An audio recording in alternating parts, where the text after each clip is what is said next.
College basketball is back. Hey, how's everyone doing? I'm Drew. I'm very excited for the start of college basketball season. I'm glad to be here. So if you didn't hear me the first time, it's because I didn't turn our mics on. It's okay, though. But we are officially live. You should be able to hear me now. If you can't hear me, I'm just going to be talking to nobody for a while. But you should definitely be able to hear me now and hear the rest of us. So we're going to be talking some college basketball. We're going to be talking some NFL. Which one do you guys have a preference on what you want to start with? What do you guys think the biggest stories are today? Well, I think we can start with college basketball because that just started on Monday, I believe the first day was. Tuesday, I think. Tuesday? Yeah.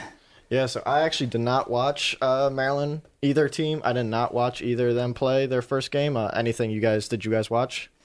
Unfortunately, I wasn't able to watch Maryland's game. Not unfortunately, I wasn't able to watch. I was able to watch the other two big games going on that night in the Champions Classic. Those games, I think, show exactly what you're expecting with an early season college basketball performance. You know, the teams weren't quite clicking on all cylinders, but it got me real excited for the rest of the season. Mm-hmm. Yeah, so Michigan State lost last year in the first game, right? Yeah, I believe so. Who did they play that year? I think they played Duke. Yeah, I mean, I love how, you know, college basketball has really been starting to put some marquee matchups towards the beginning of the year, kind of get some excitement going. I think the ACC was actually playing all conference matchups for their opening games this season, expanding to a 20-game conference schedule. So that was interesting to watch. I did catch a few of those games. Boston College took a win last night against Wake Forest, I believe. Or no, yeah. But some just odd ACC matchups going on right now, which has definitely been exciting for me to watch. But yeah, you guys want to talk about the Terps, how they're looking? I did hear a few things about Maryland. Yeah, so the Terps are the only college that has two top 10 teams, both women's and men's, in basketball. So I think the women's team is ranked at 3 or 4, and I think the men's team is ranked at 7. Yeah. So big expectations this year in College Park, and they better be big expectations with the addition of a new sporting facility for the basketball program. So there's a lot of potential here this season. I guess let's start with the men's team. What are your expectations, and will you be disappointed if they don't make the tournament? It would be an absolute travesty, and Turgeon would need to get fired immediately if they did not make the tournament. They're starting out as a number 7 team, and they have a lot of weapons that are back. They have a great recruiting class this year. I mean, it is absolutely unexplainable if they can't figure out a way to make the tournament this year. Yeah, this is kind of shades of the 2015-2016 season. If I remember, Didn't we start number 3 or something? Yeah, number 3 or number 2 preseason, and we had a bunch of huge pieces there. And, you know, it didn't turn out too well. I think we ended up, a 5 seed in the tournament, losing in the second round. It seems to be par for the course with Turgeon this far. Yeah. But, hey, we can also, I don't know how many listeners you got out there, Nick, but for $10 million, we can get the naming rights for that practice facility that they're about to build. So if we start the crowdfund now, yeah, $10 million bucks for the naming rights there. So big things happening in College Park for that. The one thing, though, is that Maryland this year, their team is a lot younger than the team from 2015. A lot of that team was students who transferred over to Maryland or was seniors. So this team is a lot younger. I think the only senior that is playing this year is Anthony Cowan. I think everybody else is either a junior or younger. Yeah, I honestly, if I had to say one person's going to be the deciding factor for Maryland this year, it's definitely, without a question, going to be Cowan. I think we saw sticks. In the highlights, I did see this man has put on some weight since his freshman year. He's looking a lot bigger. I expect big things from him this season, but I think this team will go as far as Cowan leads them. I think he's got to cut back on his turnovers. Yeah. He's got to be a true senior leader out there this year. Yeah, Cowan's definitely a big piece. In my opinion, I like Aaron Wiggins to be that game changer a lot. Aaron Wiggins has the shot like what's his name? Jared Nickens. He has the shot like him, but he actually has ball handling skills, unlike Jared Nickens. And I think Aaron Wiggins has a lot of potential to drive to the basket as well, in addition to the jump shot. So I think he can definitely put up some points if he gets some playing time. Last year, I don't think he got enough playing time.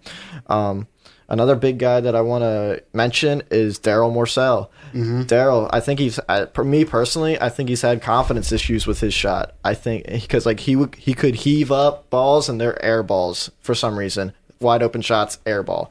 So I think it's definitely some mental shooting going on with him. And I think if he gets any confidence in him whatsoever, I think he could be the biggest surprise this year. Yeah.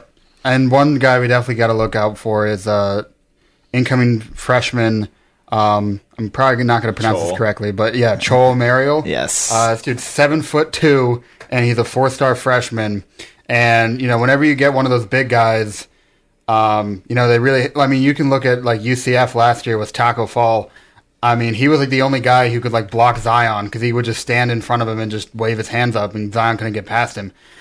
So whenever you get a big guy like that, you really want him to be not only great with on defense, but really just be able to get within the paint and just start dunking. For as much flack as Turgeon gets, and rightfully so, with our tournament performances the last several years, this man knows how to recruit a big man. Oh yeah. Ever since I've been watching Maryland basketball, they've had dominant bigs. Aside from maybe a year with Checo being our starter. Yeah, and DeMonte Dodd, I know he wasn't like super great, but compared to his freshman year from his senior year, Turgeon actually did well, and like he actually got a lot better, and so I think he does well with the big guys.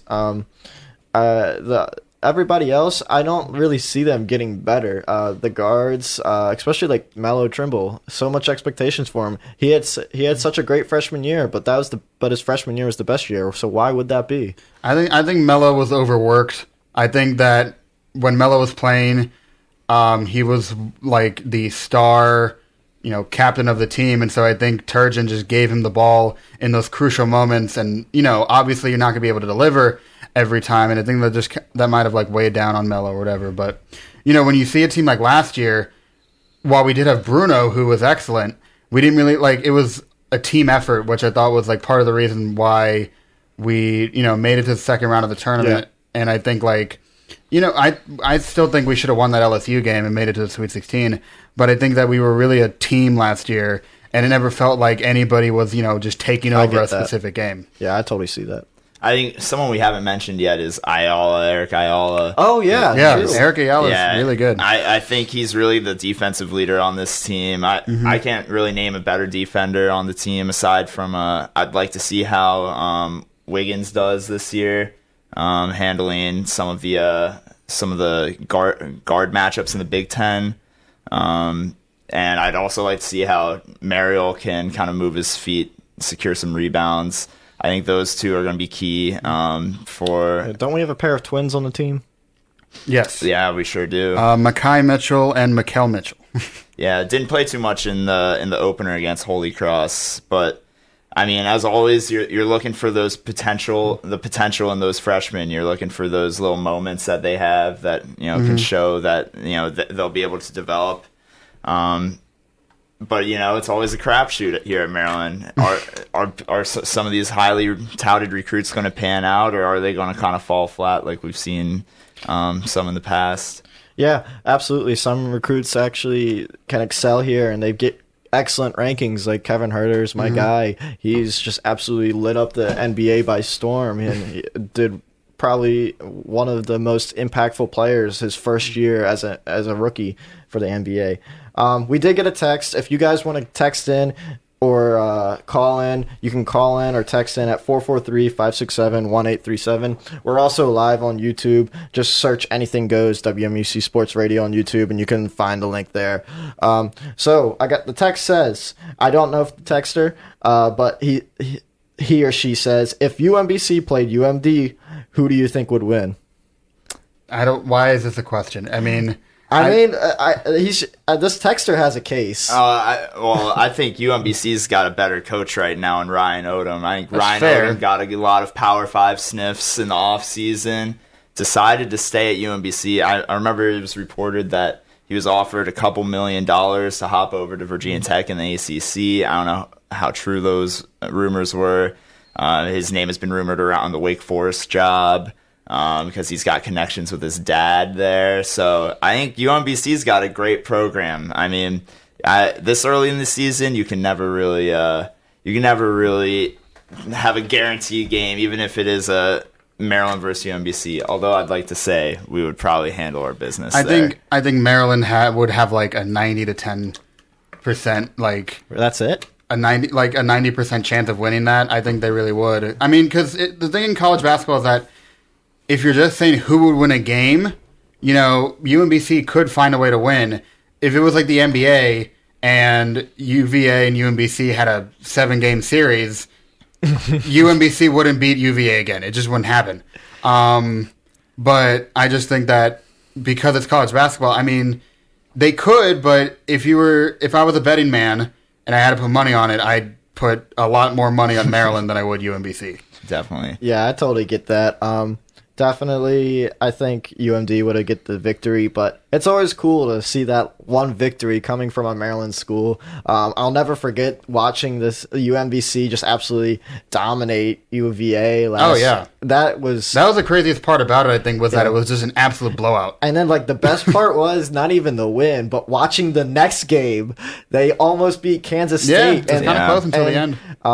They just couldn't get any shots to fall, and that game was really low scoring. So imagine if UMBC made the Sweet 16. That would have been momentum. A 16 in the Sweet 16. Yeah. I hear their new arena is pretty nice as well. They got a new basketball arena after that. But I would like to hear what you guys think about how Maryland's going to stack up compared to the rest of the Big Ten. What your predictions are in conference. Obviously, Michigan State coming out with a tough loss to Kentucky on the first night. Can't really read too much from that game. Both elite programs. But yeah, Michigan State coming in number 1 preseason. Where do you think Maryland stacks up in the Big Ten? There's a lot of good programs this year, I think. It's tough because I think when you're looking at the conferences overall, not just who has the most ranked teams, I think the Big Ten is probably the best basketball conference right now. I think the ACC has the most ranked teams.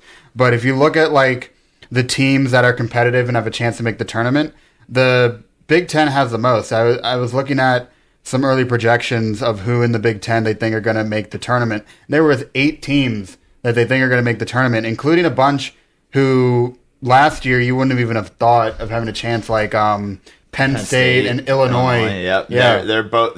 Big Ten is very deep this year. There's not going to be any gimme games in the Big Ten, and especially you're going on the road. Maryland's got a bit of a history the last few years, giving up some easy roadies. I think there's going to be a lot of competitive games on the road for Maryland, even with all the talent on that team. Yeah, definitely. Every win matters, and you can't take each opponent lightly. Any surprises from the first week that you guys can recall? From matchups that have already been played, or has everything been... I mean, I can't say, because the 2 biggest matchups so far have been a 1 versus a 2 and a 3 versus a 4, which either way those games go, it's not going to necessarily be surprising. It is. I would say, I guess, the most surprising would be seeing how good Duke is still, even without Zion and R.J. Barrett, but that just goes to how good of a coach Krzyzewski is. Yeah, we saw Trey Jones had a pretty good game. Yeah.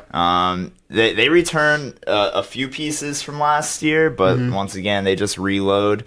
I think I watched the UVA Syracuse game last night. Final score is 48-34. That is very defensive. UVA won by 14, but that's a kind of a crazy game for UVA, winning the national title and then having to open your season on the road against Syracuse. And holding them to 34 points in their opener, that kind of bodes very well, I think, for their program, even despite losing 3 key pieces and Kyle Guy and DeAndre Hunter.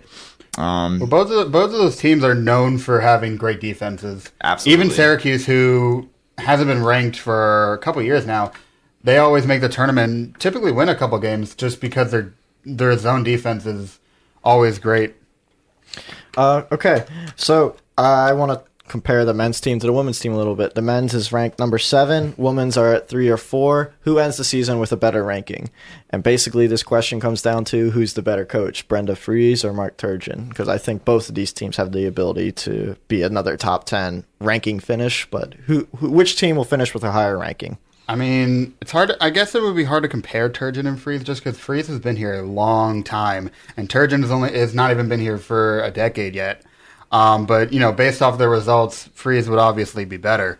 And I think looking at who I think would be ranked higher at the end of the season, I'd go with the women's team because the Big Ten for men's I think is a lot more competitive. Yeah, true. I think Maryland's going to win the Big Ten in women's pretty easily. I mean, the only team I could think that No might be consensus. yeah, I think the only team that I can think of that might be a threat is like Ohio State is sometimes good in the women's. Yeah. I think based on history alone, the women's team is proven winners. Yeah, they've made so many deep runs just in my time here at Maryland into the tournament that I don't think there's too much of a comparison aside from some close preseason rankings. Yeah, and we know how those can go. Those can change in the blink of an eye. Yeah, so it's definitely going to be really, really cool to see how these preseason rankings hold up. High expectations here in College Park. What do you expect from the ACC, however? The ACC conference as a whole. Are they the conference that you still need to beat if you want to be elite? What can you tell me about the ACC conference? I think there's some high turnover in the ACC this year. You look across the board, teams like Duke losing 3 players to the NBA, almost all lottery picks. I forget where Cam Reddish ended up in the draft, but I know at least 2 of them were lottery picks. You have UNC, they bring in Cole Anthony. He had a fantastic game last night, dropped 34. In his first collegiate game, they're definitely a team to watch out for. But I think if you look at the bottom of the ACC, they're definitely a little bit down this year. Yeah. You have Virginia Tech, who's a Sweet 16 team last year. They lose almost their entire roster. You have teams like Miami, who came out pretty soft on opening night. We expect to see strides from them, and Chris Likes kind of turning it up there. But Larinaga kind of had a bit of a flub there in his first game, if I recall correctly. And then obviously you got teams like BC and Wake, who seem to be perpetually at the bottom of that conference. Yeah. I think Louisville is a team to look out for. Yeah. They return a lot of players contrary to the rest of the ACC. I think Pitt had a pretty decent showing against Florida State at home last night. Jeff Capel seems to be putting together something there. So I mean, if we're comparing the ACC and the Big Ten, I think I give the edge to the Big Ten this year. And I will say I am a slight ACC homer, growing up in ACC country. So I usually don't give the nod to those Midwestern schools, but I do think the Big Ten has the edge in terms of depth and how every game in and out this year in conference, it's going to be a dogfight. I don't think there's going to be any nights off in the Big Ten this year. So I will say I have to give the edge there. Yeah, I mean, technically, I also grew up with the ACC. I've been rooting for Maryland my entire life, and they were in the ACC for such a long time. And I honestly miss those days because going to a home game versus Duke was just one of the craziest things you could do at Maryland.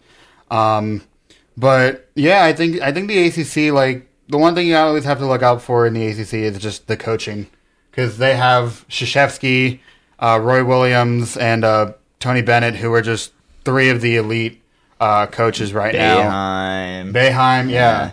You got Larinaga at Miami, who's a great coach. I think most underrated coach in the ACC is Leonard Hamilton at Florida State. I think every year they're pretty underrated, and they always got good talent down there. You often hear the ACC called the all-coaching conference. Yeah. I think that's definitely a good nickname for it. They usually have the best coaching talent. Yeah. Okay, so one thing I also want to talk about is if you've watched a college basketball game this year, or if you've been to one, you will see that there are 2 3-point lines. The 3-point line has been moved back for the men's league. I guess it's moved back. I don't know how long. To the international line, the FIBA line, I believe. I think it's 22 and like a third foot or something like that. Okay.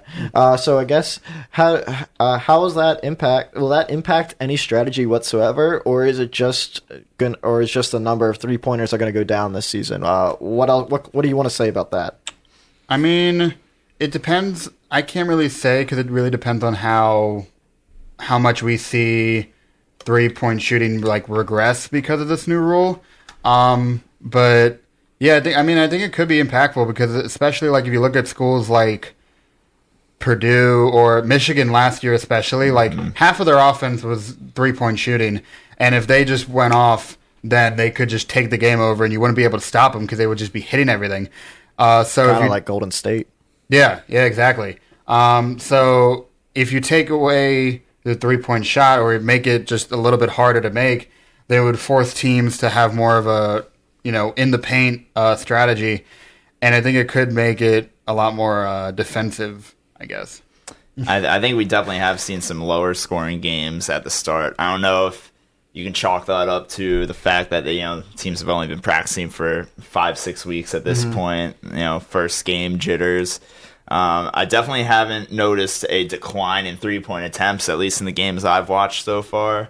I remember looking. This is, I guess, probably the third time or so that they've moved the college 3-point line back in the last decade or so, and I think each time that they've moved it back, the amount of 3-point attempts has actually gone up over time. So I think 3-point shooters are honestly just getting better. I think moving back to the FIBA line is probably a good barometer. Having shorter than that just doesn't seem necessary. Yeah. And I think you see a lot of marginal 3-point shooters in college basketball. I think this will kind of separate the marginal 3-point shooters from the elite 3-point shooters. So I think it's a good rule change. Yeah, absolutely. It's going to be annoying having 2 lines on the court now, but I guess we'll see how it plays out. It's going to be interesting. In regards to scheduling, are they moving to a 20-game conference schedule? Are we going to see conference games in November? So I do believe is the Big Ten in 20 games conference schedule now? I'm not sure, but I do know that we're playing. I think we're playing Illinois and Penn State fairly early. Yeah, I know the ACC moved to the 20-game schedule. That's why they had games early. I do like these early season conference games. I think the excitement is there. No one wants to watch Maryland beat up on Maryland Eastern Shore or Holy Cross. Those games aren't competitive. No one wants to go.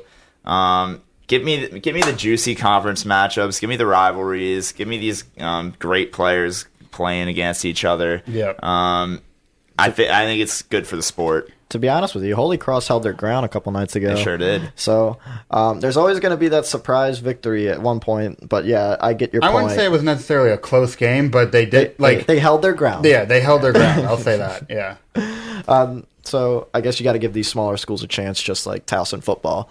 Well, yeah. I mean, these teams that we play early on in the season, they will not face a team like as good as Maryland, like down later on in the season. So it's good to give them a chance to just like let them play like one of the more competitive teams. Helps them stay afloat too, man. We're paying for their basketball programs pretty much. Yeah. So yeah, I think that's a cool part of college basketball is having so many teams. One thing I want to talk about is college basketball still plays halves. The women's college basketball plays quarters. Why haven't the men moved to quarters yet? If they're going to move the 3-point line back, then they should move the quarter. They should move from halves to quarters, just like internationally and just like the NBA. So why haven't we done that yet? As a bit of a college basketball purist, I'd definitely push back on that argument. I think the format they currently have with they got media timeouts every 4 minutes and then the 2 20-minute halves, I think it breaks up the game really well for in-game adjustments by the coach. And I love seeing how teams play in each of those 4-minute segments. I think having the quarters kind of chops up the game too much. I think that it's too much stopping. There's already enough stopping, but at least we know it's been standard throughout. I mean, I don't think the change would be a huge deal, but I do kind of like the halves. Ross? I honestly like the half system more just because part of the reason I don't like the NBA as much is because the games are just a lot longer than college basketball. And I think it's good because you know, Maryland is off, or last year was referred to as a second half team. And so I think it's good to have you have that first half of play, then you go back into the locker room, make your adjustments, and you come back out, you play the second half. So I actually think it's a better way of doing it than having 4 different quarters. Okay. Good thoughts. Everybody, if you're just tuning in, or if you missed our introduction due to the audio error, I have with me today Ross and Drew. Drew is escaping us early. He does have to leave early. But, and Drew, anything you want to talk about before you get to leave in about 10, 15 minutes? I mean, I'm down to move on to NFL if you guys want to talk some football. Yeah, we can do that. So I guess the biggest thing that we have to talk about, and I'm going to be kind of a homer here because the Ravens are my team, but the Ravens-Patriots game last Sunday night, what a game. What a performance by Lamar Jackson and the Ravens. What did you take away from it, and what do you expect going from forward with those two teams? Well, I think that it kind of exposed the Patriots a little bit. I think that, they finally played a, above 500 team besides the Bills, but, we'll talk about the Bills later. And I think that Lamar Jackson he's just a threat to every defense, no matter what you do. I'm not saying the Patriots have a bad defense whatsoever, but Lamar Jackson, he can just do so much. You can't keep him in the pocket, and when he does get out of the pocket, he turns into a running back. And he's he can run forever at this point because he just has so many moves on his feet. So he's just another freak of nature at this point. Coming from the perspective of a Steelers fan, after watching Lamar Jackson play against the Patriots, I'd have to say I think he is a clear front runner in the MVP race this year. Lamar played out of his mind. I've not seen the Patriots defense look that frazzled against any opponent this year. I still think their defense is legit. I still think they're a top 2 defense in the league. The 49ers are the other top defense? Yeah, okay. I would say the Niners. But yeah, I think the Ravens really kind of are maybe the only AFC team that have the Patriots number at this point. I think Harbaugh is probably the only coach that can go toe-to-toe right now with Belichick and come out ahead at least some of the time. Yeah, I think the Patriots offense was definitely the thing that kind of surprised me the most because they just looked like they did not have an answer for a majority of the game, minus a couple fumbles. It would have been a complete blowout. The second half offense for the Patriots did do well, but Julian Edelman fumbled, and we got a touchdown out of that. Yeah. So that was fortunate. And you're right, though. Some costly turnovers did make that game a lot closer than it needed to be. But I still think what did I want to say here? I think the Ravens have – it's just a matter of the defense coming together and the defense playing like they know they can, and Lamar Jackson being Lamar Jackson. So the Ravens are going to be the most exciting team this year. I still think the Patriots have it. They got to get a more electric offense. I think Mohamed Sanu will help with that. And I looked up a statistic. All these great defenses, like the 2000 Ravens and the Steelers, every time you have this one dominant defense, they always have one game where they give up 30-plus points. So it's not like the 2000 Ravens gave up 37 points to the Jaguars or something. So these bad games do happen. Don't push the panic button just yet. This is the halfway point in the season, so the second half is going to be completely different. Or could be completely different. Looking at the playoff picture right now, I think the Saints are the most underrated team, and we forget about the Saints even when Teddy Bridgewater was starting. So the Saints are going to be interesting in NFC, but what do you think about the playoff picture right now, and who's the surprise team come January? I mean, I think right now Saints are the best team in the NFL. I think they're the most balanced. I think now that they went 5-0 without Drew Brees, they're deep. They have a really good defense. They have a really great offense, and I just think that overall they're the most balanced. And come playoffs time, I think they're going to be the team that's the most threatening. I think the 49ers, while they are undefeated and one of the easily top 3 team in the NFL, the only thing I'm concerned about is Jimmy Garoppolo once it comes to crunch time. I just think that Jimmy Garoppolo hasn't done enough yet to prove to me that he can lead this team down the stretch into the Super Bowl. I mean, once again, going against my biases here, I think the Ravens are the team to look out for in the playoffs this year. I think their offense is incredibly hard to prepare for. In terms of they're just so different from any other offense in the NFL. It's very hard to scheme for. Mm-hmm. I think we saw it against the Patriots last week. I think every team the Ravens have played have somewhat struggled to keep Lamar Jackson in check. Although there's probably there's like one game that Jackson didn't do too well, 1 or 2 games, but. Other than that, I think by the time playoffs roll around, Harbaugh's going to have them together, and I think they're going to be a very tough team come playoff time. The Seahawks offense is probably most comparable to the Ravens. Seahawks like to run, and Russell Wilson is almost like Lamar Jackson, but he's a better passer, but not as good as a runner. Now, correct me if I'm wrong. The Ravens have been dominating time of possession this year. Absolutely. Oh, yeah. It was like because their run game is ridiculous. They just eat time. Yeah, it was like 36-22 or something for the Patriot game minutes. I will say this. I think that there is the whole joke that Lamar Jackson is a running back, and he's proven to be a better passer this year. But I think the running back joke is still kind of relevant. It's just John Harbaugh, I think, has actually used that to his advantage. Because I think that he's like, you know what? If he's a running back, I'm going to use him as a running back and a quarterback. So he's done that very well. And I think John Harbaugh has actually been probably the smartest coach in the NFL right now in terms of how he uses his offense. Absolutely. And the weapons that he has. Yeah, the Ravens have been trying to pass the ball more than not this year. Obviously, if they could have had Lamar take 15 carries a game and they still would have been winning all those games, but they definitely have tried to get him to pass more and trying to get teams to respect the pass more, evidenced by week 1. Lamar ran 3 times and just absolutely torched the Dolphins, which was fun to watch. The team that I think is most surprising in January is the Mason Rudolph and the Steelers. They have a favorable schedule coming up. I think the Steelers could be a 6th seed. I don't see them doing anything in the playoffs. I don't think Mason Rudolph has shown me anything yet, but I think they'll be in there. Any other surprise teams from you guys?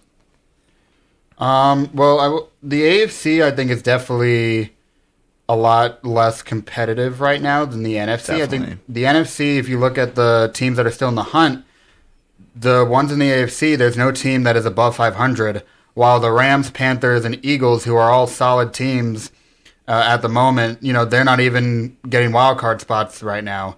But I would say that the most surprising team for me, at least in terms of who's good, I would say is probably the Colts, because when Andrew Luck retired, that's actually really true. When Andrew Luck retired, a lot of people thought the Colts were just done, but Jacoby Brissett has really been one of the better quarterbacks in the NFL, and even without him for I think 1 or 2 weeks, Brian Hoyer is not he's not a scrub. He's been known to be good at points. And the Colts do have a solid defense, so they should have beat the Steelers. I think their main problem is Adam Vinatieri. He's just too old right now to be playing. I think he needs to honestly retire for the betterment of the Colts overall. Yeah, they would probably be smart to get themselves or start looking for a new kicker. I mean, they already have a kickoff specialist, different from Vinatieri, if I'm not mistaken. But I think the Colts, I would definitely agree with you. One of the more surprising teams. I don't think anyone expected anything out of them after Andrew Luck's retirement. But, they've sure proven everyone wrong. That being said, we're only halfway through the season. There's still a lot of games to be played. I think if I remember correctly, the Colts have some tough games coming up. My next point is going to be talking about the Browns and why they're 2-6. What the hell happened to them? I think, me personally, it's a first-year head coach problem for the Browns. Browns had a whole change in coaching, so you can have all the talent in the world, but it doesn't matter if you don't have a team. They also don't have an offensive line. Their offensive line is terrible, and the fact that during the before the trade deadline, they didn't go out and try to get a new offensive line just says to me that, this season's over. They're going to rebuild and try again next year. But, yeah, Freddie Kitchens just definitely was not the answer. I think going into the season, Freddie Kitchens was my main concern because even though the Browns had an extremely talented roster, they didn't have the coach to back it up, and that's kind of been evident this season. Yeah, I think everyone expected more of the Browns this year. Can't say I'm too surprised. They are still the Browns. Yeah. But I definitely it's a tough season if you're a Browns fan to hone it in. One, because of all the hype before the season, but if you're looking up and down the AFC, especially the AFC North, it is not a strong division this year. You're definitely, I think, going to see an 8-8 or definitely 9-7 teams, but probably 8-8 team sneak into the wild card spot in the AFC. I think the Browns more than likely before the season thought they could be there. Unfortunately for them, they're not. I think they definitely have some work to do on their offensive line. I think they also have a culture issue in their organization, but that's a lot harder to kind of stem. Yeah, very true. Drew, before you go, who's your NFL MVP right now? I gotta stick with Lamar. I think. Are you serious? Yeah. I honestly, if he keeps playing like he has been the last few weeks, he more than deserves it. I thought for sure you're going to say Russell Wilson. I think Russell Wilson right now I think Russell Wilson, just because I think he's really been the X factor for the Seahawks more than Lamar Jackson's been the X factor for the Ravens, I guess. That's true. I think the Ravens have done a very good job game planning for their opponents. Yeah. And, he's had a lot of help from Ingram in the run game, which has really opened up the pass for them. So we'll see if the Ravens can continue, and let's see if Lamar can keep taking all these hits every game. I think that's always the biggest question with mobile quarterbacks. Or is he going to be same come playoff time? Is he going to be just as healthy? I guess that's yet to be found out with Lamar, but I think if he keeps up the season he's had so far, he is definitely very deserving. It will definitely be interesting for sure. The other MVP candidate that you guys can choose from would probably be Christian McCaffrey. He gets so much volume in terms of the passing game and running game, and he's really keeping the Panthers together, especially with Cam Newton out. Cam Newton is on IR. He can come back for the playoffs, but right now Kyle Allen for the Panthers is holding his own. And we have another Allen on the Broncos, who is actually doing better than Joe Flacco. So maybe the Broncos' problem was Joe Flacco, and they should have went to their backup sooner. The Joe Flacco trade never made any sense to me. I mean, Joe Flacco was on his way out of the league, and he has been kind of struggling in mediocrity for a while now. So the fact that John Elway went out and got Joe Flacco it made no sense to me. I don't know why you would try to build around Joe Flacco.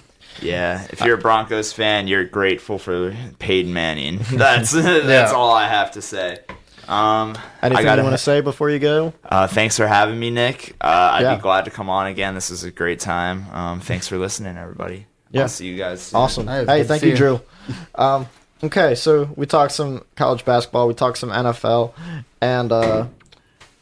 And I guess, do you want to keep talking NFL or you want to go on to college football? Well, one thing I do want to say about the NFL still, I think, is that the Bills right now, I'd say, are the team that is has the best record that I just don't trust the most. From that 2018 draft class, though, Josh Allen is the only other QB that's actually performed well along with Lamar. Oh well, yeah, because he easily has the best roster around him, besides Lamar. Baker. Baker Get the he best has no roster. offensive line at all. He does no offensive line at all. And Baker, he's kind of turning into the hothead that I thought he was going to be coming out of Oklahoma, because he has not been like Odell has been handling this criticism fairly well, and I think he showed a lot of professionalism. Baker Mayfield is handling it horribly. You could see it when he walked out on the reporter the other day. I think he's just handling this criticism terribly. I think he needs a big switch around. Yeah, it'll be interesting to see how the Browns deal with the second half of the season. Mm-hmm. I guess, do you think the Bengals get a victory this year? I mean, they play the Dolphins at one point. Oh, okay. So that would be, I think, their best chance of winning. But right now, it is not looking good for the Bengals. Yeah. I never really want to see a team go 0-16 just because it's like, and people are going to say, oh, the NFL's not competitive. There's like 5 teams that suck every year or something. But like, I never really want to see a team go 0-16. I'd always like to see a team get 1 win. So I'm going to list off a couple names, and Ross, you tell me if they're contenders or pretenders. All right. Steelers. Quick answer. Are we talking about contenders for the playoffs? Contenders or for the Super Bowl? playoffs. Contenders for the playoffs. I'd say right now they are contenders. Browns. Pretenders. Colts. Oh, easily contenders. Texans, even with J.J. Watt out this season. Contenders still. Deshaun Watson is still a beast. Jaguars with Nick Foles coming back. I'm gonna say pretenders. Serious? I think as good as Nick Foles is, I think the ship has sailed on the Jaguars this season. But I still think if Nick Foles is healthy this season, I'd say they might be contenders right now.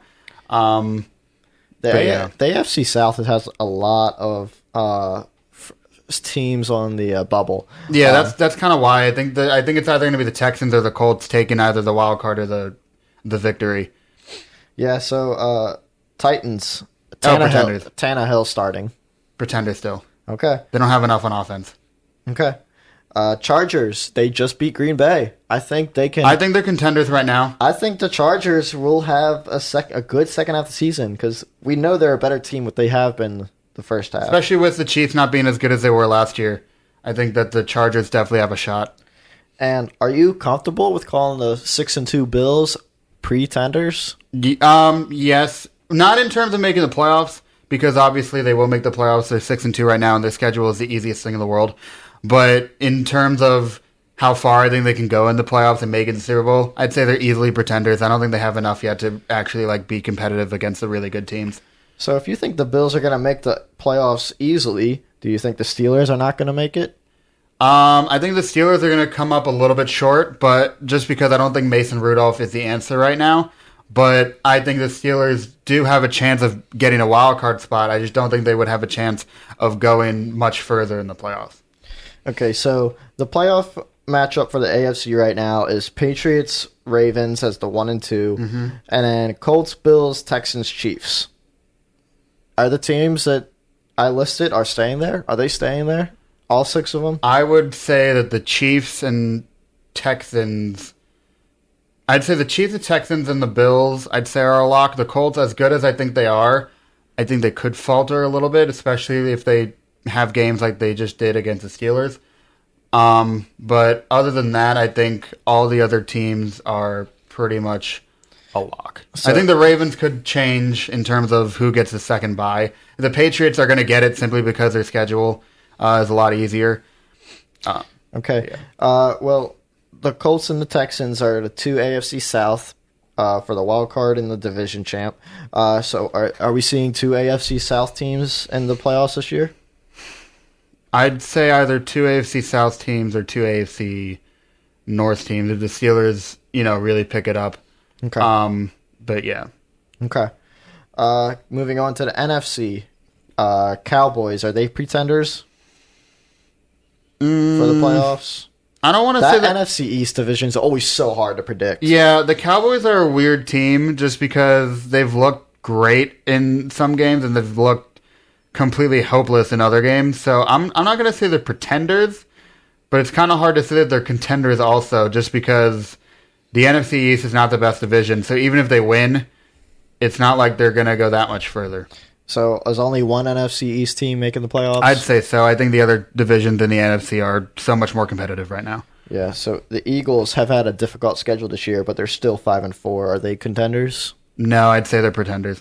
Well, they're currently leading their division, or they're one game out of their division. Their receivers can't catch a ball. Yeah, yeah. I get that. I think I have more trust in Carson Wentz than Dak Prescott. Dak Prescott is not as consistent as I'd like him to be. The thing is, I wouldn't put it up to Carson Wentz or Dak Prescott. I'd put it down on whose defense is better. And the Eagles' secondary is horrific right now. They can't stop anybody. Okay. The Rams have looked sluggish, more sluggish than I expected. Yep. Are they contenders still? I'm going to say they are contenders simply because I have trust in Sean McVay to be creative in certain situations. So I think they could lean in for one of the wild card spots. The Vikings, 6-3. The Vikings are definitely contenders. I think the Vikings have shown that they have a great supporting roster, and I really think it depends on how Kirk Cousins is playing, because Kirk Cousins has been, for the past 4 weeks, on fire, but it's also been against teams that have not been as good. So I think it really depends on how Kirk Cousins plays against those more difficult teams. But I'm going to say that the Vikings are contenders. Yeah, definitely. Playing against the difficult teams and getting the wins against the difficult teams will turn a good team into a great team. Yeah.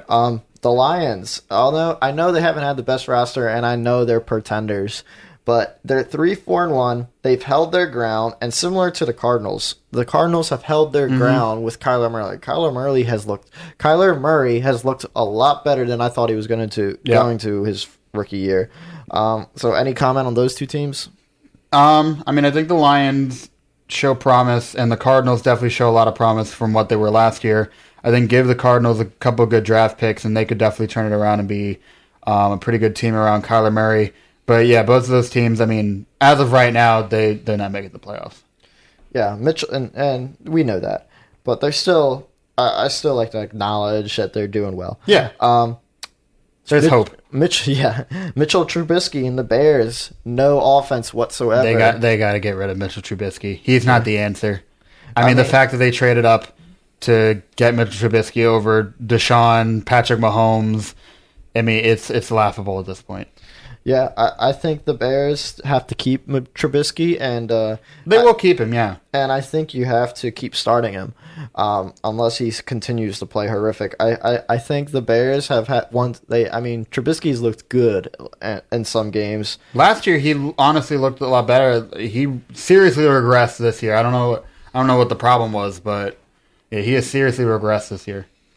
The Bears are pretenders, probably. I don't think their defense has looked as good as they could be. It's because their offense can't keep them off the field. They're on the field all the time. That's true, but even with that, I still think the Bears' defense could be better. Yeah. The Panthers, 5-3 with a backup quarterback. I like the Panthers. Yeah, I like them too. Ron Rivera is a great coach. Yeah, Ron Rivera is a great coach. If Cam Newton comes back for the playoffs, do you start him? Well, I was reading earlier that apparently they are looking to maybe go away from Cam Newton during the offseason because they can save about $19 million. But I think that at this point, I would start Cam Newton. And then, if it turns out you can't win with Cam Newton, then you put back in Kyle Allen. Yeah, true. I think it depends how well Kyle Allen plays in the second half. If he starts playing bad or something like that, yeah, I think you can put in Cam Newton. But there might be a change of quarterback in Carolina, so that'll be interesting to see. College football playoffs, or you want to talk about something else? I actually want to talk about the college football playoffs. I think it's an interesting situation. Okay. Oh, I wanted to talk about this. The 49ers, last undefeated team, 8-0. Are they as good as we think they are? They have a tough schedule coming up. They had kind of an easy schedule so far. They play the Seahawks on Monday night, I think. Are the 49ers as good as we see them? I think they are, to be honest. I think they're really, really, really good. And I think they have a defense that is very comparable to the Patriots. They definitely have the best defense in the NFC, and while I did say Jimmy Garoppolo earlier, I don't know if he can lead a team yet. he's still a very good quarterback.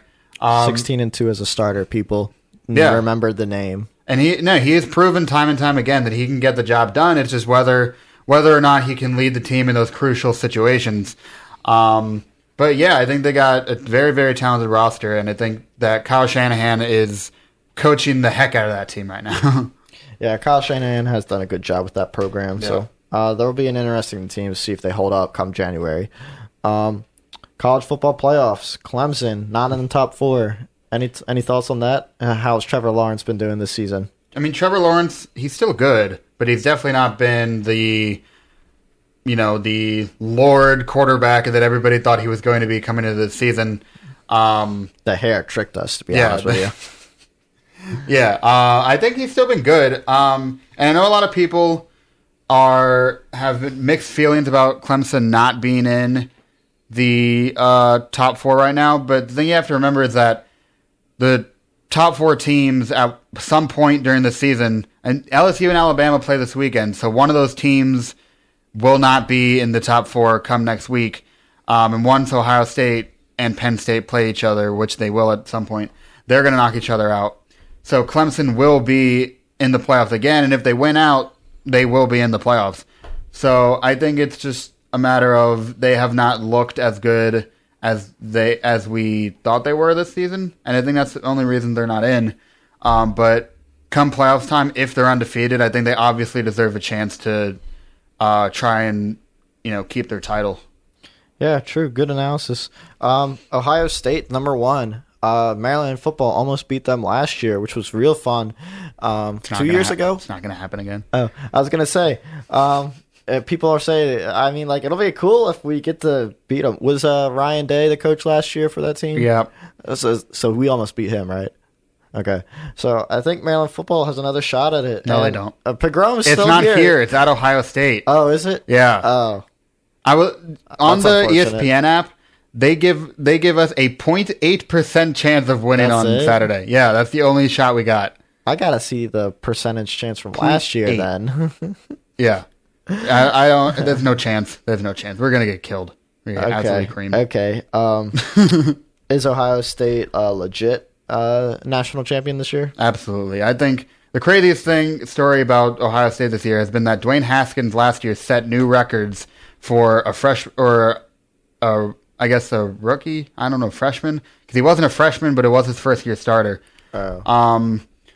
But yeah, he set records for an Ohio State quarterback just for that season, and Justin Fields is on pace to break some of those records already. So I think that Ohio State has been, in terms of how they've played, I think they've easily been the best team in college football right now. So do you expect them to win the national championship, or do you have a different national champion? I don't know if I expect them to win the national championship, because you can never sleep on Nick Saban in Alabama.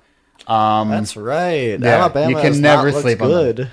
Yeah. Well, compared to recent seasons, they're an excellent football team. But compared to recent seasons, Nick Saban has not been performing up to expectations. Yeah, but we'll definitely have to see the result of the LSU Alabama game, because whoever wins that, I think, would be who you're looking at for the SEC in the college football playoffs.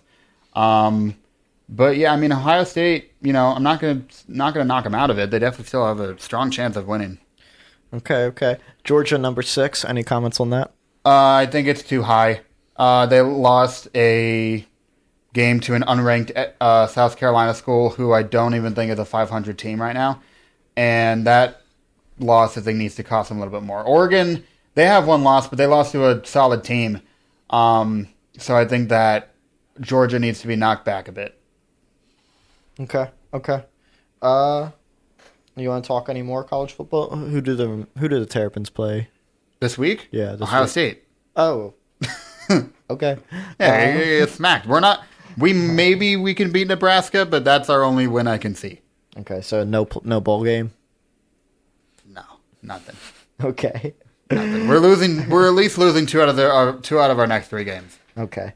Well, I guess it's not I think it's just a false season for Maryland football. We got a little bit too hype at the beginning of the year, and what it really was a false Syracuse team that we played. Yeah. Oh, yeah. The Syracuse. Syracuse is Texas ranked?